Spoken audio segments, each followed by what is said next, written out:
Magandang araw po sa ating lahat at ang ating pag-uusapan naman ngayon, pero hindi po ako yung magpapaliwanag. Ano nga ba ang mga batayan para pwedeng sampahan o i-impeach ang isang opisyal ng pamahalaan? Yan. At sino-sino ang mga opisyal na yan, ano? Mayroon pala tayong limang opisyal na sakop po ng impeachment o pwedeng i-impeach o pwedeng sampahan ng impeachment. Ano po? Una po ay ang ating presidente. Pangalawa, ang ating Vice President. Yung pangatlo ay itong mga miyembro po ng Supreme Court. At ang pang-apat naman ay yung mga miyembro or member of the Constitutional Commission. At ang panglima po ay ang Ombudsman. Kaya ako napili ito ngayon ay mainit po ang usapin tungkol po dito sa impeachment daw. Marami pong nagsusulong na i-impeach or sampahan ng impeachment itong ating Vice President na si Inday Sara.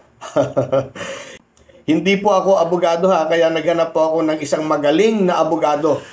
Magaling na abogado na magpapaliwanag at ma-educate niya tayo tungkol dito. Okay? So, ito, pakinggan po natin si Attorney Rene Bueno. Paki-subscribe nyo na rin po yung kanyang channel, ano? Nandito po sa baba ng video. Paki-check nyo na lamang. Ngayon pong episode na to, ang atin pong tatalakayan ay tungkol sa impeachment. Yung impeachment proceedings. Paano ba to sinisimulan? Ano po ba ang mga requirements at grounds for the public official to be impeached? At gaano ba katagal to? At sino ba ang dapat mag-file ng verified complaint doon sa Kongreso? Ito ay lumitaw na usapin dahil sa napakaraming vlog articles na lumalabas sa YouTube at maging sa Twitter at Facebook na kung saan pinag-uusapan na ang possible impeachment ni Sara Duterte. At maraming nagagalit, marami din namang nagtatanggol sa ating Vice President.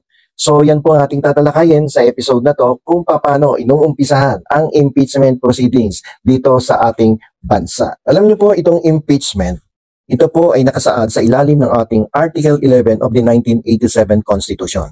It involves two-step process.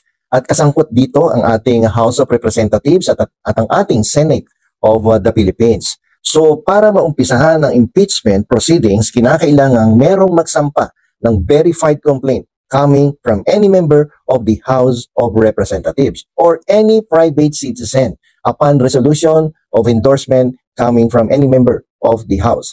Kapag yan pong verified complaint na isampa na sa Kongreso, ang Speaker of the House will endorse that matter to the Committee of Justice of the House of Representatives. At ito namang Committee on Justice ay magsasagawa ng kanilang determinasyon kung sufficient ba in form and substance ang nasabing verified complaint. At pagkatapos niyan, siyempre magkoconduct yan ng investigation, kakalap ng mga ebidensya, at sisiyasatin ang mga testigo sa impeachment complaint. Pagkatapos po niyan, yan po ay dadalhin sa plenaryo upang magkaroon ng botohan. At ang kinakailangang boto ng mga congressman ay 1/3 upang ang articles of impeachment ay mai-endorso, maiakyat sa mataas na kupulungan doon sa Senado. 1/3 vote yan para masampa ang articles of impeachment sa Senado. At yung Senado naman, once they receive the articles of impeachment, they will convert the Senate into one impeachment court. So yung mga senador, magiging hukom yan.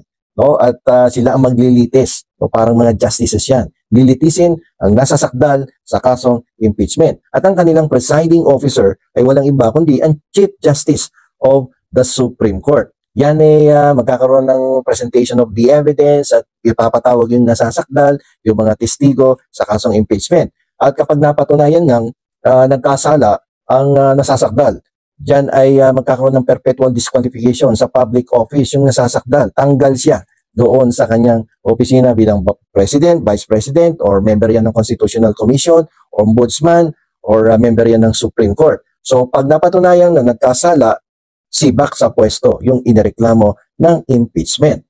Sino-sino ba yung mga impeachable official? The President, the Vice President, the members of the Supreme Court, the members of the Constitutional Commission, and the Ombudsman. Yan lang po kasi minsan may narinig akong vlog, yung pati yung senador gustong pa-impeach. Hindi po impeachable ang senador. Di malamang yan na pwedeng sampahan ng impeachment complaint. At ano ba ang pwedeng gawing batayan yung mga grounds for the impeachment of this impeachable public official? Ang unang-una dyan, betrayal of public trust, culpable violation of the Constitution, bribery, commission ng isang napakalaking krimen, treason. Yan po ang mga batayan upang ikaw ay masampahan ng isang kasong impeachment sa House of Representatives. So, sa mga articles na nababasa ko sa YouTube, ay mukhang paborito nilang pag-usapan ngayon si Vice President Sara Duterte na sana daw ay masampahan ng kasong impeachment. Pero isipin po natin, ano po ba ang gagawin nating batayan upang masampahan ng impeachment complaint itong si Vice President Sara Duterte? Meron ba siyang nakomit ng graft and corruption? Meron bang betrayal of public trust? Nagkaroon ba ng culpable violation of the Constitution? Nagkaroon ba ng treason or paglapastangan sa tiwala ng taong bayan? So isipin natin, alin doon? Pero kung pag-uusapan natin yung betrayal of public trust or yung paglapastangan sa tiwala ng taong bayan, alam nyo, itong paglapastangan sa tiwala ng taong bayan ay isang malawak na termino na sumasaklaw sa mas malawak na hanay ng pagkakasala. Kadalasan ito ay tumutukoy doon sa pagkawala ng tiwala ng publiko sa isang government official. At itong basehan na to or ground for impeachment ay ginamit doon sa kaso ni Renato Corona, yung dating Supreme Court Justice na binanggit ko kanina. Dito ang ginamit ay betrayal of public trust and graft and corruption, at ang primary focus ng kanyang kaso during that time, noong 2012, ay yung pagkabigo ni Supreme Court Justice na ilahad ang kanyang Statement of Asset and Liabilities Network. So sa kanyang pagkabigo na i-file itong SALN niya ay nakasuhan siya ng betrayal of public trust, graft and corruption. So mas malawak ang ginawang interpretasyon doon sa betrayal of public trust. Ngayon, bumalik tayo dito sa ating usapin na kung saan paboritong pag-usapan nga ngayon, itong possible impeachment of Vice President Sara Duterte. Saan dito sa mga grounds na binanggit ko kanina ang pwedeng gamitin upang ma-impeach ang incumbent Vice President? Ito po, opinion ko for educational purposes. So, kung may magsasampa ng reklamo, siguro ang dapat na gamitin ay yung betrayal of public trust. Dahil it has a very broad meaning. At pwede ditong masaklaw na din yung graft and corruption, yung bribery, at lahat sasakupin ito. Like for instance, kung nagkaroon ka ng pondo na daang-daang milyon, at tapos itong daang-daang milyon na pondo na to ay supposed to be gagamitin mo for 1 year or 6 months, nagamit mo lamang sa loob ng ilang araw, wala pang 2 linggo, said ng pondo.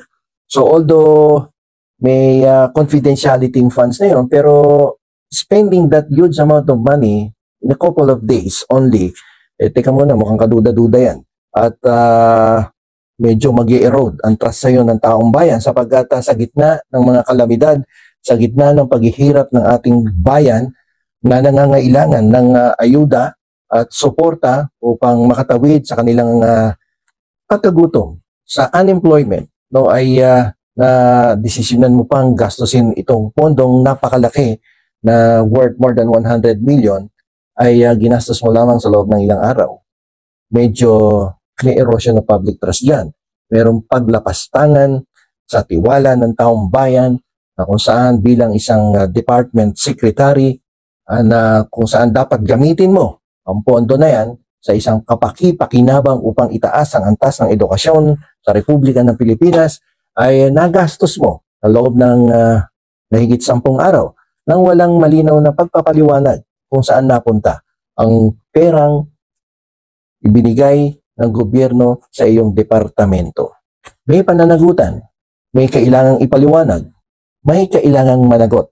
Doon nga sa kaso ni Chief Justice Corona, isang halimbawa yan. At dapat ang lahat ng public official ay nagkakaroon ng accountability, transparency, and responsibility na ibinigay sa kanya ng taong bayan.